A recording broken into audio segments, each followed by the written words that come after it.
हामी सबैजना बस्न सक्नेछौँ र आसन ग्रहणकै क्रममा मैले ललितपुर महानगरपालिका वडा 4 नम्बर वडाका यस 16औं महोत्सव समापन समारोह कार्यक्रमका सभाध्यक्ष तथा नेपाल बाल सोसाइटीका वर्तमान अध्यक्ष थापाज्यूको अध्यक्षतामा सुरु भइरहेको यस कार्यक्रमका प्रमुख अतिथि आदरणीय मनोज भट्टज्यू समाज कल्याण परिषदका सदस्य सचिव हुनुहुन्छ। यहाँको उपस्थितिले आजको यो 16औं महोत्सवको समापन समारोहको गरिमालाई अझ उच्च बनाएको छ। हाम्रो निमन्त्रणालाई सहर्ष स्वीकार गरी यहाँ उपस्थित हुनुभएकोमा नेपाल बाल सोसाइटीको परिवारको तर्फबाट म यहाँलाई हार्दिक स्वागत गर्दछु।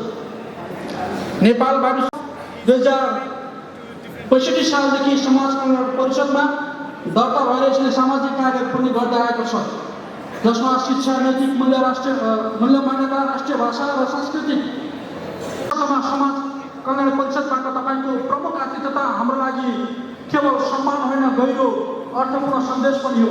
हामी यहाँलाई अत्यन्त कदरका साथ ग्रहण गर्दछौँ र हर्षित पनि छौँ।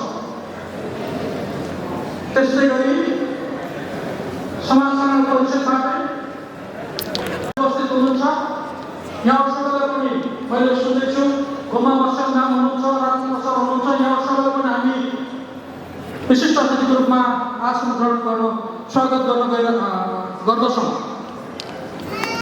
We have a special guest from Cambodia, Reverend Arun Soknev. He is a former head of member relations and now he is the CEO of the Indo-China Alliance.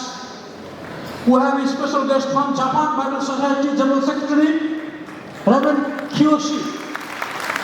And we have a special guest, Brother Jet Visually. He is a care staff of United Bible Society. We have a special guest from Go International, the CEO, Rob Mears, and all our dear friends from different countries. We are truly blessed by your presence with us today. Your partnership, encouragement, and fellowship mean a great deal to us as we celebrate God's faithfulness and continue the mission of making His word available to all. Once again, a heartfelt welcome to you all.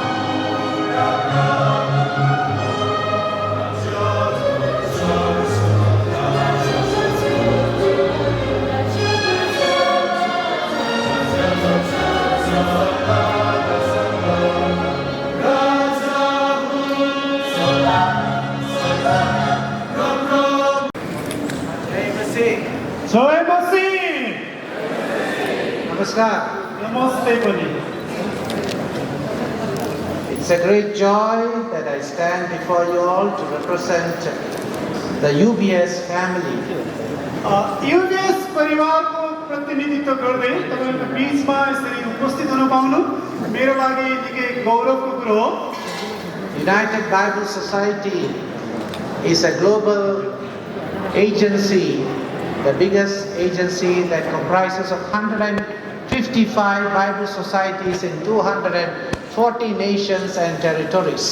United Bible Society चाहिँ 55 वटा देश र 200 भन्दा बढी क्षेत्रको प्रतिनिधित्व गर्ने, Bible प्रकाशित गर्ने, वितरण गर्ने सबैभन्दा ठुलो संस्था हो। So peace and hope are two of the chief words of the Bible, and now the world is asking how we can find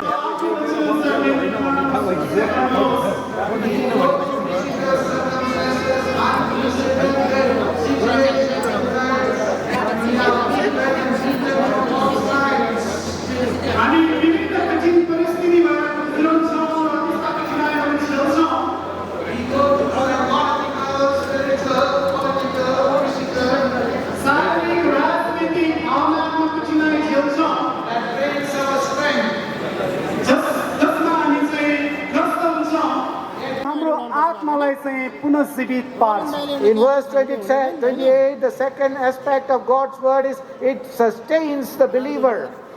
वचनको अर्को पक्षले यसरी पनि भन्छ कि यसले विश्वासीहरूलाई जीवित राख्ने काम गर्छ।